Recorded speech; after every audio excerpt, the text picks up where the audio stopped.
हाँ बोला न की बात छियै। हर बार तो हमनी के छठ गा बजा के ए तरीका से करबे करे नहीं जा। हाँ हाँ ये बात तो सही है, लेकिन तू की विचार बनेने छो अभी बेर। तो काहे ना अब की बारी कुछ नया तरीका से गा के छठ मनावल जा। का चाही बस के बहंगिया बहंगी लचकत जाए। काजी पुरान के नियन गावे लगनी। की कहलो फिर पुरान के नियन गावे लागली, तब कना गावे तू ही बतावा। तनी डीजे में गाई, डीजे में।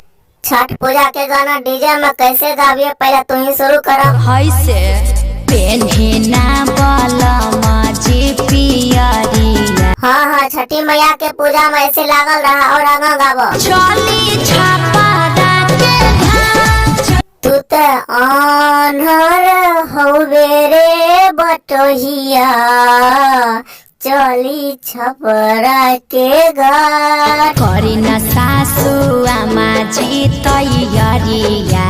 अर्घ के बेरा बीतल जाए, अर्घ के बेरा बीतल जाए।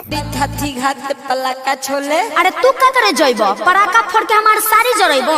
अरे अरे बदरा के क्या करनावे छो? मोरब एक था। अरे अरे साफे आतंकवादी भागलो की क्या करनावे छो बदरा के? अरे ना जी।